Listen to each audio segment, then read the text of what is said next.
Saudara-saudari terkasih dalam Kristus, hari ini Rabu 29 Juni 2022 merupakan hari raya Santo Petrus dan Santo Paulus, Rasul.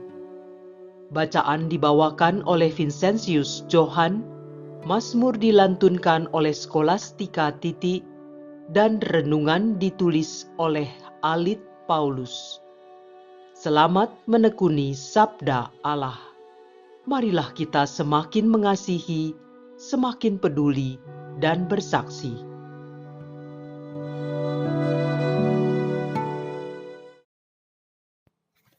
Dalam nama Bapa dan Putra dan Roh Kudus. Amin. Tuhan, Engkau memberikan kepada kami firman-Mu. Firman-Mu telah menjadi manusia dan kini menjadi bentuk kehadiran-Mu di tengah kami. Utuslah Roh Kudus yang Kau janjikan sebagai penghibur, yang mengajarkan kami makna firman-Mu itu. Kiranya inspirasinya membantu kami memahami firman yang telah ditulis dengan inspirasi ilahi. Jadikan pula kami melalui hembusan roh-Nya, tanah-tanah yang subur bagi pertumbuhan firman-Mu, hingga menghasilkan buah berkelimpahan. Demi Kristus Tuhan dan pengantara kami. Amin. Bacaan dari Kisah Para Rasul bab 12 ayat 1 sampai dengan 11. Waktu terjadi penganiayaan terhadap jemaat, Raja Herodes mulai bertindak dengan keras terhadap beberapa orang dari jemaat. Ia menyuruh membunuh Yakobus, saudara Yohanes, dengan pedang. Ketika ia melihat bahwa hal itu menyenangkan hati orang Yahudi, ia melanjutkan perbuatannya itu dan menyuruh menahan Petrus. Waktu itu, hari raya roti tidak beragi.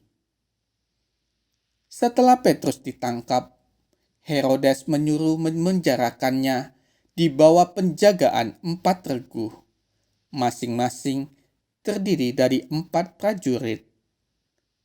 Maksudnya ialah supaya sehabis Paskah ia menghadapkannya ke depan orang banyak.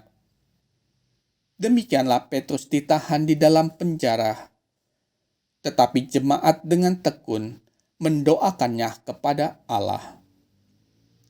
Pada malam sebelum Herodes menghadapkannya kepada orang banyak, Petrus tidur di antara 2 orang prajurit, terbelenggu dengan 2 rantai. Selain itu, prajurit-prajurit pengawal sedang berkawal di muka pintu. Tiba-tiba berdirilah seorang malaikat Tuhan dekat Petrus, dan cahaya bersinar dalam ruang itu. Malaikat itu menepuk Petrus untuk membangunkannya. Kata malaikat itu kepadanya, "Bangunlah segera." Maka gugurlah rantai itu dari tangan Petrus. Lalu kata malaikat itu kepadanya, "Ikatlah pinggangmu dan kenakanlah sepatumu." Petrus pun berbuat demikian. Lalu malaikat itu berkata kepadanya, "Kenakanlah jubahmu dan ikutlah aku." Lalu ia mengikuti malaikat itu keluar, dan ia tidak tahu bahwa apa yang dilakukan malaikat itu sungguh-sungguh terjadi. Sangkanya ia melihat suatu penglihatan. Setelah mereka melalui tempat kawal pertama dan tempat kawal kedua, sampailah mereka ke pintu gerbang besi yang menuju ke kota. Pintu itu terbuka dengan sendirinya bagi mereka.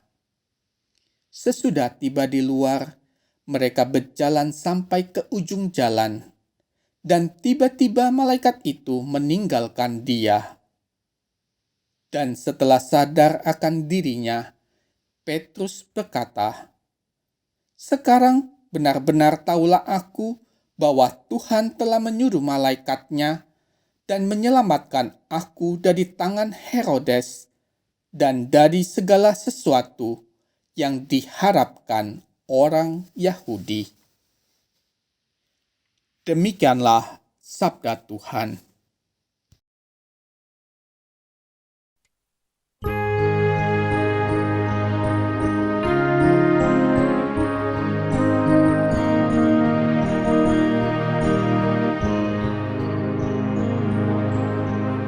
Tuhan melepaskan daku dari segala kegendaranku. Aku hendak memuji Tuhan setiap waktu. Puji-pujian kepadanya selalu ada di dalam mulutku. Karena Tuhan jiwaku bermegah, biarlah orang-orang yang rendah hati mendengarnya dan bersuka cita. Tuhan melepaskan rohku dari segala kegentaranku. Muliakanlah Tuhan bersama dengan daku. Marilah kita bersama-sama memasyurkan namanya. Aku telah mencari Tuhan, lalu Ia menjawab aku dan melepaskan daku dari segala kegentaranku. Tuhan melepaskan daku dari segala kegentaranku. Tunjukkanlah pandanganmu kepadanya, maka mukamu akan berseri-seri dan tidak akan malu tersipu-sipu. Orang yang tertindas ini berseru, dan Tuhan mendengarkan. Ia menyelamatkan dia dari segala kesesakannya. Tuhan melepaskan daku dari segala kegendaranku. Malaikat Tuhan berkemah di sekeliling orang-orang yang takwa, lalu meluputkan mereka. Kecaplah dan lihatlah betapa baiknya Tuhan. Berbahagialah orang yang berlindung padanya. Tuhan melepaskan daku dari segala kegendaranku.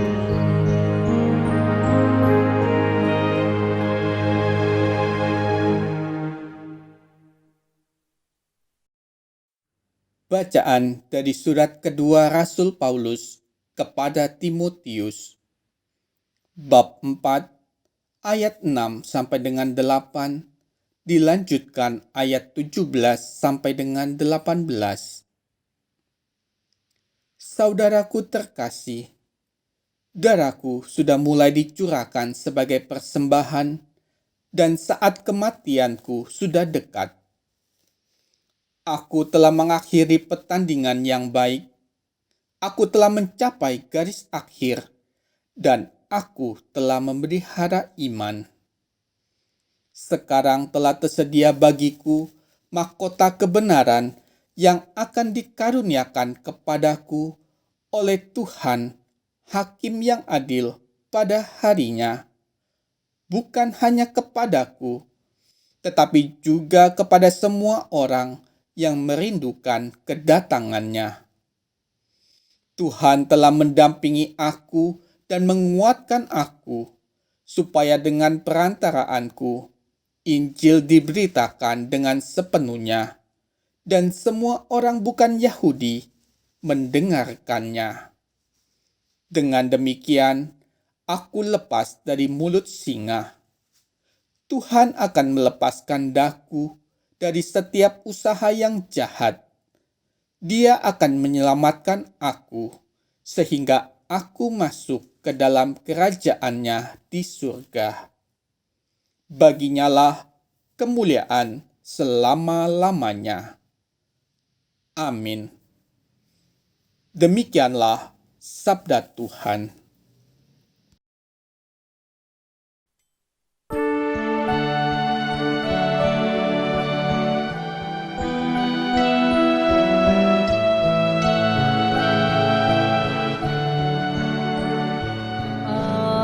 Haleluya, haleluya, haleluya.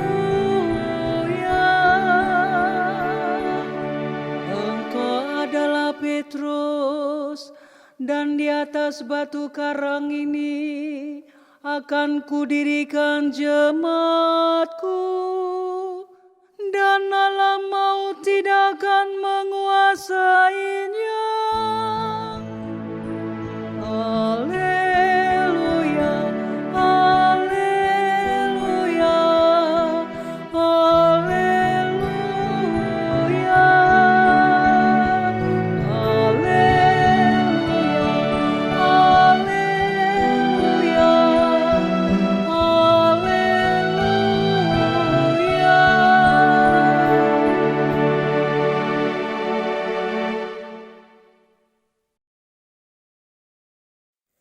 Inilah Injil suci menurut Matius, bab 16, ayat 13 sampai dengan 19.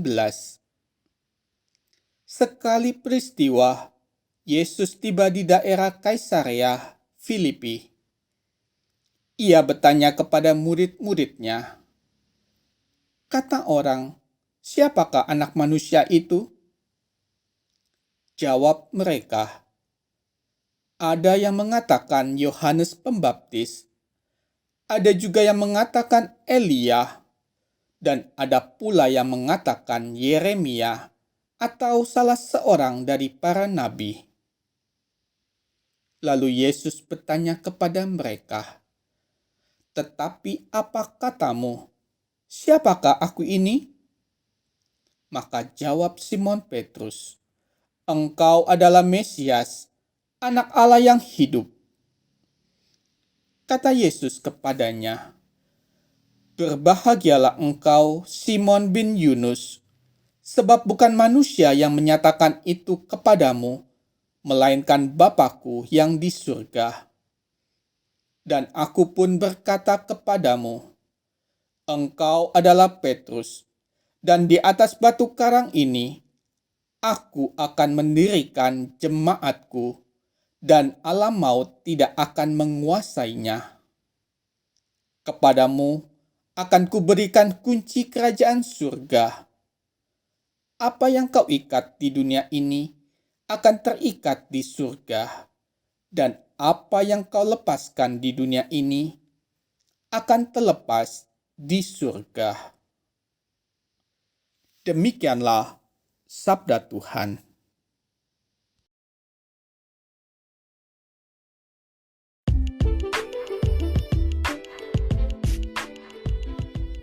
Engkau adalah Mesias, Anak Allah yang hidup. Renungan dibawakan oleh Alit Paulus.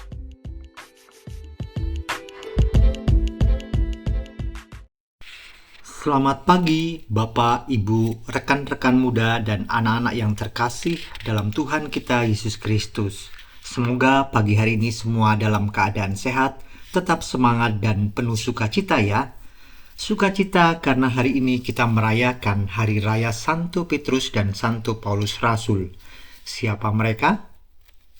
Santo Petrus atau Kefas, disebut juga Simon Petrus, lahir di Betsaida dan ayahnya bernama Yohanes atau Yunus, adalah salah seorang dari 12 rasul dan salah satu pemimpin gereja perdana. Ia dan saudaranya Andreas adalah nelayan di Galilea dan menjadi rasul pertama yang dipanggil oleh Yesus serta diberi tanggung jawab sebagai pemimpin oleh Yesus. Dan aku pun berkata kepadamu, engkau adalah Petrus, dan di atas batu karang ini aku akan mendirikan jemaatku, dan alam maut tidak akan menguasainya. Yesus juga meminta Simon Petrus untuk mengembalakan domba-dombanya. Simon dinamakan sebagai Petrus atau batu karang, menjelaskan bahwa Yesus meletakkan landasan gerejanya di atas Petrus dan juga diberikan kunci kerajaan surga. Apa yang kau ikat di dunia ini akan terikat di surga, dan apa yang kau lepaskan di dunia ini akan terlepas di surga. Petrus yang pertama kali mengakui imannya akan Yesus sebagai Mesias, Anak Allah yang hidup. Gereja Santo Petrus di Roma, gereja induk seluruh umat Katolik, berdiri megah patung Simon Petrus. Tampak agung, mengesankan dan mencerminkan kebesaran dan wibawa pengutusannya sebagai gembala umat yang pertama. Tangan kanannya terangkat seperti memberkati seluruh umat kota Roma dan dunia. Tangan kirinya memegang kunci berat bersilang, melambangkan pengikatan dan pembebasan manusia untuk selamanya. Di bawah lengannya ada kitab suci Injil sebagai lambang tugas suci untuk mewartakan kabar sukacita ke Yerusalem, Yudea, Samaria, sampai ke ujung bumi. Petrus melaksanakan tugas ini dengan setia dan berani, apalagi setelah peristiwa Pentakosta. Petrus memberikan khotbah pertama yang menyebabkan 3.000 orang memberi diri untuk dibaptis. Petrus dan Yohanes menyembuhkan seorang lumpuh di gerbang Bait Allah di Yerusalem yang menimbulkan kegaduhan besar. Sempat ditangkap, tetapi dilepaskan, dan mereka tetap semangat mengabarkan Injil Yesus Kristus. Bersama Yohanes juga, Petrus pergi ke Samaria dan memulai pencurahan Roh Kudus secara nyata setelah mengunjungi rumah Kornelius, seorang perwira Romawi. Petrus diberi karunia menyembuhkan banyak orang sakit dan membangkitkan seorang perempuan yang bernama Dorcas dari kematian. Ini terjadi setelah Petrus mendapatkan penglihatan ajaib dengan pesan bahwa apa yang dinyatakan halal oleh Allah tidak boleh engkau nyatakan haram. Berdasarkan peristiwa itu, Injil mulai dinyatakan bagi segala bangsa dan diteguhkan dalam konsili Yerusalem. Tugas inilah yang hingga kini masih ada dan wajib kita lanjutkan, yaitu mewartakan kabar sukacita kepada keluarga, teman-teman, dan orang-orang di lingkungan sekitar kita. Santo Paulus, yang awalnya bernama Saulus, berasal dari kota Tarsus, sebuah kota di Turki. Pada masa mudanya ia hidup sebagai seorang Farisi, menurut mazhab yang paling keras dalam agama Yahudi. Ia dibesarkan di Yerusalem dan dididik dengan teliti di bawah pimpinan Gamaliel, seorang rabi terkenal yang mengajarkan hukum Taurat. Mulanya ia yang bernama Saulus, seorang penganiaya murid-murid Yesus. Dan sesudah pengalamannya berjumpa Yesus di jalan menuju kota Damaskus, ia berubah menjadi seorang pengikut Yesus. Paulus menyebut dirinya sebagai rasul bagi bangsa-bangsa non-Yahudi, yaitu bangsa Romawi kuno. Dia membuat usaha yang luar biasa melalui surat-suratnya kepada komunitas non-Yahudi untuk menunjukkan bahwa keselamatan yang dikerjakan oleh Yesus Kristus adalah untuk semua orang, bukan hanya orang Yahudi. Gagasan Paulus ini menimbulkan perselisihan pendapat antara murid-murid Yesus dari keturunan Yahudi dengan mereka yang berlatar belakang bukan Yahudi. Untuk menyelesaikan konflik, diadakan persidangan di Yerusalem yang dipimpin oleh Petrus dan Yakobus, saudara Yesus, yang disebut sebagai sidang sinode atau konsili gereja yang pertama.